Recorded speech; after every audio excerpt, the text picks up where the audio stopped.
ഒരുപാട് കാലത്തിന് ശേഷമാണ് ഒരു സിനിമ കണ്ടതിന് ശേഷം അതിൻ്റെ ഒരു ഹാങ് ഓവറിൽ വീണ്ടും കുറച്ചു നേരം കൂടെ ആ സീറ്റിൽ തന്നെ ഇരുന്നു പോയത്. സിനിമ മഹാരാജ.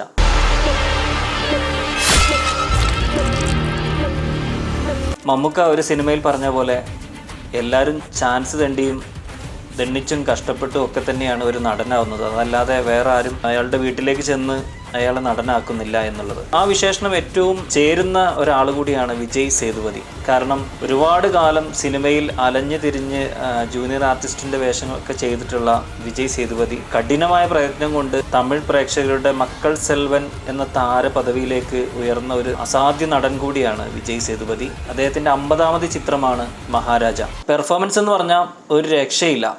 തീ പെർഫോമൻസ്, BGM, ഇമോഷണൽ സീനുകളും ആക്ഷൻ രംഗങ്ങളും. പോലീസ് സ്റ്റേഷനിൽ വരുന്ന ഒരുപാട് സീനുണ്ട്. അവിടെയൊക്കെ ഉപയോഗിച്ചിരിക്കുന്ന ആ BGMൽ നമ്മളങ്ങോട്ട് ഇരുന്ന് പോവുകയാണ്. ആ സീന് നമ്മൾ കണ്ണെടുക്കാതെ കണ്ടിരുന്ന് പോകുന്ന അത്രയും ബ്രില്യൻ്റ് ആണ് BGM ചെയ്തു വെച്ചിരിക്കുന്നത്. എഡിറ്റിങ്, ക്യാമറ ഒന്നും ഒരു രക്ഷയില്ല. നമുക്ക് കണ്ണെടുക്കാൻ തോന്നില്ല. ഇനി അടുത്തത് എന്താവും, എങ്ങനെയായിരിക്കും ഇതിൻ്റെ ഒരു ട്വിസ്റ്റ് സംഭവിക്കുക എന്ന് നോക്കിക്കൊണ്ടേയിരിക്കും. സ്ക്രിപ്റ്റാണ് ഇതിൻ്റെ മെയിൻ. സ്ക്രിപ്റ്റ് നന്നായ സിനിമ കാണാൻ ആളുകൾ എത്തും എന്നുള്ളതിന് മികച്ച ഉദാഹരണമാണ് മഹാരാജ എന്ന സിനിമ.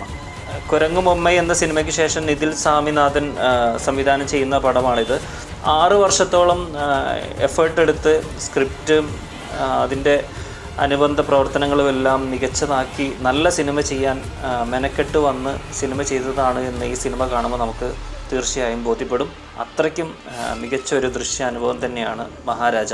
എടുത്തു പറയേണ്ടത് ഇതിൻ്റെ തിയേറ്റർ എക്സ്പീരിയൻസ് ആണ്.